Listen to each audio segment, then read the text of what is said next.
Et bonjour à tous, c'est Tristan de la chaîne CryptoRobot. On se retrouve aujourd'hui pour un nouvel épisode de Market News. Dans cet épisode, on va analyser un peu le marché qui ne se porte pas très bien en ce moment, décrypter les dernières news et enfin faire des petites analyses chartistes sur TradingView. Alors déjà, tout d'abord, le Bitcoin qui en ce moment se porte vraiment pas bien, moins 6% sur 24 heures et moins 10% sur 7 jours. Ethereum, pareil, encore pire, vraiment, le Binance Coin aussi. On va regarder un peu quels ont été les performeurs sur 7 jours afin de se rendre compte un peu de s'il y a des tendances. Alors, on a certains coins comme le DESO, mais ce qui va nous intéresser, c'est de voir que en ce moment, c'est vraiment la joie entre guillemets pour les Layer 1 qui, même si ça part pas en folie car le Bitcoin est vraiment dans le rouge, vous voyez, certains arrivent à vraiment performer sur 7 jours comme Celo, Cosmos, Tezos, Terra. Tout ça, c'est des Layer 1 vraiment, un fantôme. On devrait retrouver pas trop loin Avalanche, voilà, Cardano, Solana, vous voyez, qui ne performent pas trop mal par rapport au reste du marché, et notamment du coup contre le Bitcoin. Tout ça en ce moment, ça a vraiment le vent en poupe. Et j'espère que vous avez un peu de tout ça dans votre portefeuille. Il y a notamment IGLD, voilà, qu'on ne devrait aussi pas retrouver très loin. Ils sont quand même dans le rouge sur 7 jours, mais pas autant que le Bitcoin et d'autres altcoins comme l'Ethereum. Alors pour passer aux news dans l'ordre chronologique, on a Coinbase qui a abandonné son produit de lending à cause de la régulation américaine, la SEC. Alors son produit de lending, c'était quoi? C'était tout simplement un fonds qui proposait un taux d'intérêt stable de 4% par an sur du dollar. Et que ça soit en France ou aux États-Unis, ils doivent aussi avoir un équivalent du livret A. Les régulateurs n'ont pas du tout aimé qu'on puisse proposer un taux d'intérêt de 4% par an, sachant que les livrets classiques sont autour de 1%. Je ne sais pas comment ça se passe aux États-Unis, mais en France, c'est même 0,5%, alors que l'inflation, on le sait, est au moins supérieure à 1%. On a ensuite une grosse news pour l'adoption, c'est Twitter qui introduit le fait de pouvoir faire des tips en Bitcoin, notamment via le Lightning Network qui n'est disponible que dans certains pays avec une application, je crois, et aussi les NFT qui arrivent. C'est-à-dire qu'en fait, quand on va mettre en NFT une photo de profil issue d'un NFT, Twitter va vérifier que ce NFT vous appartient bien. Et si c'est le cas, vous pourrez continuer à avoir cette photo de profil. Et sinon, Twitter enlèvera tout simplement votre photo de profil. Alors, une news qui a fait fun un peu le marché, c'est la Chine qui interdit, comme le journal du coin dit, encore le Bitcoin. Alors, qu'est-ce que ça signifie? Je ne sais pas trop, je vais vous avouer. Actuellement, en Chine, il y a déjà le minage, le trading, l'échange, à peu près tout qui est interdit, sauf d'en détenir. Et je ne sais pas trop, c'est un peu pour moi une manipulation de marché qui indique que le Bitcoin, ils n'en veulent vraiment pas. FTX qui signe un nouveau gros contrat dans le milieu du sport avec la F1, avec Mercedes. Donc ils sont un peu en train de se tirer la bourre, j'ai l'impression, avec crypto.com pour savoir qui aura le plus gros nombre de partenariats et les plus gros partenaires. Et c'est en ce moment, c'est beaucoup dans le milieu du sport, car on voit que les cryptos et le milieu du sport sont très prometteurs, avec notamment le salaire de Messi payé en partie en crypto-monnaie, tout ce qui est NFT sportif, Sora, la startup française qui, vous avez dû le voir, a récolté 600 millions d'euros récemment, la plus grosse levée de fonds française. Donc tout ça, ça montre que vraiment les cryptos dans le milieu du sport, ça marche très très bien aussi en ce moment. Et enfin, pour continuer de parler des NFT, il y a eu un peu récemment une folie des NFT et on se retrouve avec plein de NFT qui sont pas du tout liquides et qui sont vraiment invendables. Certains utilisateurs se retrouvent avec une centaine d'NFT achetés en pensant que ça va faire des milliers de pourcents, que ça va prendre de la valeur. Et en fait, ces NFT se retrouvent à avoir aucune valeur et complètement invendables. Car c'est le principe même d'un NFT, c'est un jeton non fongible. Il y en a possiblement, en tout cas, qu'un seul exemplaire, et cela peut que cet exemplaire n'intéresse personne si l'artiste ou quoi que ce soit n'est pas connu. Donc attention à vous si vous rentrez sur la folie des NFT. Alors, avant de passer sur TradingView, n'hésitez pas, si les vidéos de la chaîne vous plaisent, à vous abonner. C'est très important pour nous soutenir et aller check les dernières vidéos. Si cela vous dit, notamment la vidéo de notre dernier épisode de True Strategy sur le Trix, c'est vraiment une de nos meilleures stratégies qu'on a présentées. La vidéo a plutôt bien marché. Donc, si vous souhaitez découvrir une stratégie pour un bot de trading, notamment, n'hésitez pas à aller check cette vidéo et toutes les autres, bien évidemment. Alors, on se retrouve maintenant sur TradingView. Hop, on va commencer par bien sûr notre ami le BTC. Aujourd'hui, on va surtout se concentrer sur les layers 1. Donc, on va examiner différents layers 1 un peu pour voir ceux qui performent bien, ceux qui performent un peu moins bien. Et on va analyser tout ça ensemble après, bien sûr, le Bitcoin. Alors, aujourd'hui, on va utiliser une super trend et un RSI en indicateur. Hop, donc comme vous voyez, hein, le BTC la super trend a assez bien marché ici, hein, qui a bien repris des couleurs un moment. Et là, on a eu le crash, notamment avec l'annonce de tout ce qui se passe en Chine, que ce soit du côté d'Evergrande ou le Bitcoin est interdit encore en Chine. Donc tout ça, c'est pas des bonnes news. Et là, malheureusement, on est en train de dessiner des creux de plus en plus bas, comme si vous pouvez voir ça. Hop, hop, hop, hop. Vous voyez là, on est en train de faire des creux de plus en plus bas. Et il faudrait vraiment tenir à les 40 000 dollars. Sinon, je pense on risque de redescendre assez rapidement car pas grand chose ne peut l'arrêter aux 30 000 dollars. Donc, pour moi, c'est vraiment le niveau clé à tenir. Après, tout dépend un peu de si on arrive à calmer un peu ce qui se passe en Chine et notamment sur le marché américain du coup, hein. Comme vous le savez, le Bitcoin est très relié à l'économie américaine, notamment le S&P, le Nasdaq, etc. Et en ce moment, suite à la crise d'Evergrande, cela ne se porte pas très bien et il faudrait vraiment un renouveau un peu pour que l'on puisse continuer à monter. Du côté de la Bitcoin dominance, alors la Bitcoin dominance, on avait cassé à un moment cette ligne de tendance où on avait récupéré un peu de Bitcoin dominance à 46. Aujourd'hui, on est descendu, on a tenu les 40, hein, qui est vraiment le bottom. Et depuis, on se stabilise à peu près. Et actuellement, cela ne bouge pas trop, car le Bitcoin surperforme la plupart des altcoins, sauf tous les Layer 1 qui en ce moment sont en train de superformer le Bitcoin, ce qu'on va analyser un peu dans cette vidéo. On va faire ça dans l'ordre alphabétique. Alors, pour Ada Cardano, hein, qui a eu une très belle run. Depuis les 1 dollar à peu près, on est monté jusqu'à 3 dollars, hein. Pratiquement, ça a été vraiment la folie en termes de market cap. Il a vraiment explosé tous les sommets en passant troisième devant le BNB notamment. Là, depuis, par contre, on est en train de faire quelque chose de pas très joli et on a notamment une très belle divergence au niveau du RSI. Hop, qu'on peut passer à voir comme ça, comme vous le voulez. Mais comme vous voyez là, depuis ce plus haut ici autour des 2 dollars, on n'a pas réussi à faire un plus haut au niveau du RSI. C'est donc une belle divergence haussière et qui est un peu en train de se ressentir. Il a cassé sa super trend il n'y a pas longtemps. Donc en ce moment, Ada Cardano, qui même avec si les smart contracts arrivent de plus en plus, même si on ne sait toujours pas quand ça sera vraiment totalement live, on voit que Ada Cardano en ce moment n'est pas forcément dans les meilleures dispositions. Du côté d'Algo, lui qui a énormément pump, qui a notamment pris en une journée une bougie de plus 48%, hein, quand même, donc ça a vraiment été la folie. Je pense que ça a été dû à une news, hein, je n'ai pas tout suivi, mais pour vous dire là vraiment que vous voyez, on a eu une très longue tendance baissière, hein. On a réussi à casser enfin avec le niveau de la super trend. Et depuis, on s'est envolé. Là, on est en baisse légère, mais on tient pour l'instant les niveaux clés, on tient la super trend. Faudra faire attention à pas créer de nouvelles divergences, mais comme Adam, et comme vous voyez, lui, Algo n'a eu aucune divergence, hein. On a eu des points de plus en plus haut avec le cours. Et en ce moment, là, on vient de faire un creux plus bas que le précédent, hein, qui se révèle aussi sur le RSI. Donc, pas de divergence. Donc, pour moi, là, par exemple, je préfère le setup de Algo.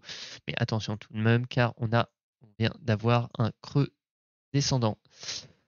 Atom Cosmos qui lui aussi a une très belle trend, qui lui tient bien ses niveaux exactement à Super Trend, qui n'est pas cassé, qui est même très loin. Par contre, attention de Atom Cosmos qui lui a une petite divergence, hein, comme vous le voyez. Hop, hop, là vous voyez, elle est même très très grosse, hein, c'est pas qu'une petite. Comme vous voyez, le RSI fait des points de plus en plus bas, le cours des points de plus en plus haut, donc attention à vous sur Cosmos. Et pour l'instant, rien vraiment ne montre une baisse de tendance. Il faudra faire attention. Si on valide ce creux, ce sera un creux plus bas que le précédent, qui annonce une petite tendance baissière. Du côté d'Avax, lui, par contre, c'est le contraire au niveau des creux. On a pour l'instant des creux de plus en plus haut. Hop, hop. On a eu un petit bull flag ici. Hop, on peut voir, on peut le tracer comme ça. Un bull flag, c'est une figure chartiste comme ça. Après une grosse hausse, on a un petit range vers le bas et après une cassure vers le haut là. Donc c'est vraiment un bon signe. Attention tout de même lui aussi au RSI. On a une divergence en cours, mais la divergence sur AVAX me dérange moins. Je vais vous expliquer rapidement pourquoi. Car on est vraiment allé taper un niveau de RSI pratiquement impossible en daily, hein. On est tapé dans les 97 en RSI. Donc pour pouvoir faire un plus haut que 97, c'est vraiment pratiquement sur 14 périodes, aucune baisse. Donc actuellement, la divergence sur AVAX m'inquiète un peu moins, sans parler de toutes les news. Moi, vous savez que c'est un écosystème que j'aime beaucoup. Donc moi, je reste assez bullish sur AVAX, même s'il commence à monter assez haut dans les market cap. Le BNB qui lui est un peu plus inquiétant, hein. On a fait ici un double top ou M-top en fonction de comment vous voulez l'appeler. On a cassé notre super trend, on est en train de faire des points bas de plus en plus bas. Donc moi là, je ne vois pas trop ce qui va l'arrêter, possiblement tant qu'on reste bien sûr quand même dans une tendance plutôt baissière pour le Bitcoin. Je ne vois pas trop ce qui va l'arrêter jusqu'au niveau clé des 250 dollars. Donc il nous fait quand même une belle perte, mais là, sur le très long terme, le niveau clé à vraiment tenir, c'est les 250 dollars qui sont aujourd'hui à moins 27%. Alors Bitcoin, on l'a vu, c'est l'eau. Celo qui lui aussi a très bien pump. On a eu une bougie du Seigneur ici avec une amplitude de mèche à mèche de 176%. Il a cassé sa super trend mais très légèrement, donc c'est pas quelque chose qui m'inquiète particulièrement. Au niveau du RSI, on a une petite si on valide que c'est un top local, ici on aura une petite divergence mais assez légère par rapport aux autres. On a des gros volumes en ce moment, donc c'est l'eau qui est vraiment en train de gagner des parts de marché. Le CRO de crypto.com, alors le CRO lui a une très belle tendance haussière depuis les 8 centimes. Lui, c'est un des jetons qui a le moins performé durant ce bull run. En effet, on est descendu jusqu'à 6 centimes pour monter aux alentours de 22 centimes. Ça fait un plus 300% plus ou moins, hein. Donc c'est pour vous dire que certains coins ont énormément plus performé. Il n'a pas eu encore trop son moment. Crypto.com continue à signer des partenariats. Il est un peu le roi incontesté dans les cartes Visa Crypto. Donc à voir ce que ça donnera sur le futur, mais il vient de casser sa super trend. Pas grand volume en ce moment, pas grand chose à dire dessus. Pour le DOT, alors il y a pas mal de choses à dire pour le DOT. On a deux figures chartistes qui sont assez intéressantes mais qui se contredisent. Donc on a ici, vous pouvez le voir, une espèce de double bottom, hein. Donc c'est une figure chartiste plutôt positive, c'est-à-dire qu'en gros pour moi, tant que le DOT tient d'ailleurs exactement sur le niveau de sa super trend, les 25 dollars, le DOT reste assez bullish, mais attention, cependant de l'autre côté, du côté bearish, on a une belle figure de épaule, tête, épaule qui est en train de se construire. Elle n'est pas hyper bien tracée, mais vous voyez l'idée, c'est-à-dire que si au contraire, on casse les 25 dollars vers le bas, on risque de descendre très très vite, au moins aux 21 dollars. Si ce n'est, moi, je le vois possiblement retaper si en plus ce Bitcoin continue à être un peu dans le rouge. Si on casse ce niveau, on risque sûrement de retomber aux 18 dollars, ce qui serait vraiment mauvais pour le DOT. Et par contre, un deuxième signe en faveur du scénario baissier, c'est qu'on a une très belle divergence en cours sur le DOT. Là, comme vous le voyez, qui date depuis ce moment-là, alors qu'on faisait des points de plus en plus haut comme ça. Donc vous voyez, ça c'est une très belle divergence baissière. Donc sur le DOT, je ne suis pas fan du setup en ce moment. Du côté de l'IGLD, l'IGLD, lui, a tenu ses niveaux clés. Il est parfaitement rebondi sur sa super trend. On a imprimé des points de plus en plus haut, une divergence très légèrement baissière et encore à peine. Donc plutôt positif. Seul point petit négatif pour GLD en ce moment, c'est le fait qu'on fait un top plus bas on est en train de faire un top plus bas que le précédent. Mais ce n'est pas fini, on pourrait encore rebondir là-dessus pour aller venir chercher un top plus haut et être vraiment bullish. En ce moment, IGLD est un peu en train de bouillonner avec tout l'écosystème DeFi qui est un peu en train de se lancer. On n'a pas encore vraiment la date de lancement officielle, mais ça risque d'arriver très prochainement. Du côté du numéro 2, le TH, lui, par contre, c'est assez négatif. En effet, après ça, on a cassé notre super trend. Hop, comme vous voyez, on est passé en rouge, on est passé en négatif. On a complètement traversé le niveau de range qu'on avait beaucoup travaillé aux alentours de fin août. Et là, on est en train de faire un pullback négatif, un pullback vers le bas sur un niveau clé D1 de Fibonacci ici. Donc comme vous voyez, hop, on a baissé, on fait par niveau, on a fait un pullback là. Donc si ça continue, ça risque fortement d'aller au 2500 et ça peut faire assez mal. Donc attention à vous sur l'Ethereum. Alors du côté de FTT, c'est pas vraiment un layer 1, mais c'est un coin d'échangeur. Donc on va le présenter rapidement, surtout que je le trouve assez intéressant.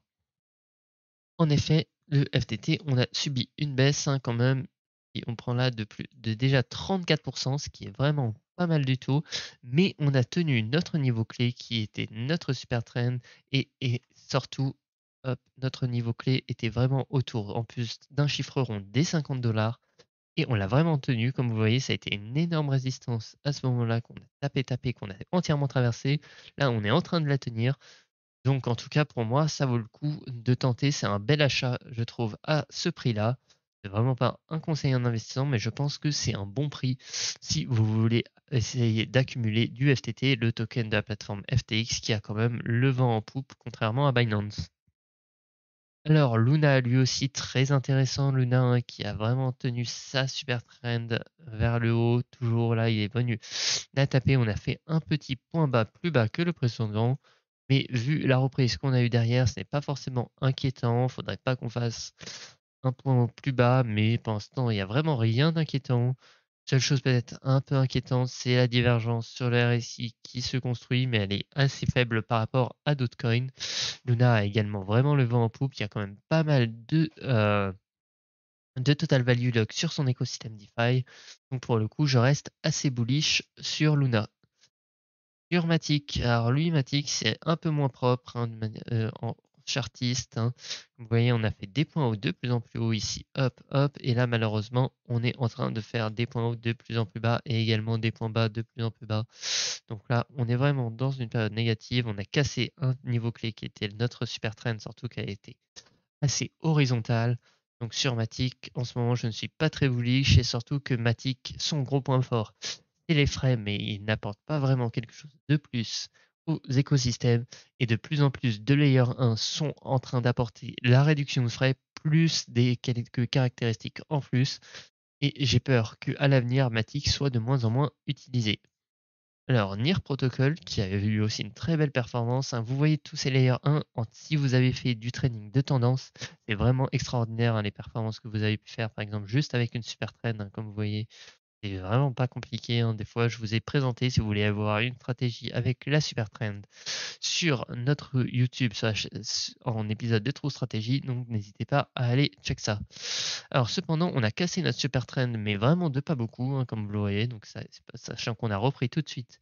Pour moi, là, c'est pas très inquiétant.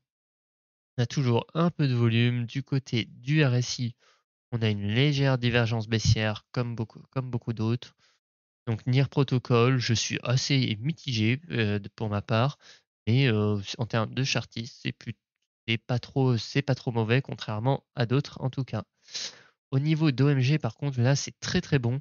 Comme vous pouvez le voir aussi, pareil que d'autres, on a une super trend, hop, qu'on n'a pas du tout cassé pour l'instant. On est assez loin de la casser. Et lui, voilà, on reste sur des creux de plus en plus haut. On est toujours là en haussier. Donc, avec des énormes volumes qui sont rentrés ces derniers jours. Aucune vraie divergence du RSI à part une toute petite légère entre ces deux points. Mais vraiment, du côté d'OMG, c'est plutôt très bon et à voir ce que l'avenir nous réserve. Mais pour l'instant, en tout cas, au niveau chartiste, c'est vraiment très propre. Le One de Harmony, qui lui aussi tient très bien sa super trend, qui par contre, attention, et a fait un gros pullback, il a fait moins 40%, mais ça reste un point bas supérieur au précédent. Donc ça reste assez positif, on est en train de se reconstruire, il faudrait qu'on aille chercher plus haut que l'ancien point local, ce qui est au niveau des 21 centimes. Avec pas de divergence pour le coup, lui n'a aucune divergence sur le RSI. En effet, comme vous le voyez, on a fait des points de plus en plus haut sur le RSI jusqu'à son pratiquement top ultime autour des 79 de RSI. Alors, on va passer sur l'avant-dernier coin de cette market news, le Solana. Le Solana qui, lui, comme vous le savez, a énormément bien performé. Pareil, le trading de tendance, si vous voulez voir. Alors, attendez, bien le prendre au niveau du prix et pas de la super trend quand même, mais bon. On était autour de plus 430% en à peine quelques mois. Ici, on a parfaitement tenu notre niveau clé, notamment le niveau de la super trend et des 1 de Fibonacci, donc c'est vraiment très très propre. Attention cependant, là on est quand même en période descendante, hein, comme vous voyez on imprime des creux de plus en plus bas. Donc actuellement Solana a déjà bien monté, attention à vous, mais pour l'instant rien n'indique vraiment un retournement de la tendance haussière, on est en train de tenir nos niveaux clés. Et enfin, le petit dernier, on a fait une vidéo de présentation sur la blockchain Tezos qui est vraiment en train de grappiller des parts de marché. Le Tezos est vraiment tout proche de son ATH. Lui, pour le coup, on est vraiment en train de faire des points hauts de plus en plus hauts et des points bas de plus en plus hauts également, avec du gros volume qui rentre, une très légère divergence sur la RSI, mais vraiment très légère contrairement aux autres. Donc c'est vraiment très propre. Attention cependant, comme vous voyez, il y a quand même des gros mouvements de mèche à mèche. Là, on est sur du moins 40%. Donc tout ça, c'est peut-être des moments intéressants à acheter. Là, voilà, là c'est pareil, ça devient très vertical. Et on va peut-être casser l'ultime ATH de Tezos qui est à 7,50 $. Et ça risque de faire très très mal et de partir très très fort car en effet, sa market cap est assez basse. Tezos, c'est un protocole assez particulier par rapport à tous les autres Layer 1 qui sont un peu des copies d'Ethereum. Il y a vraiment un peu de changement sur Tezos, mais pour l'instant, il n'y a pas encore de beaucoup de liquidités. Ce ne sont pas forcément les meilleurs en marketing, mais pour moi, je trouve cet écosystème très intéressant.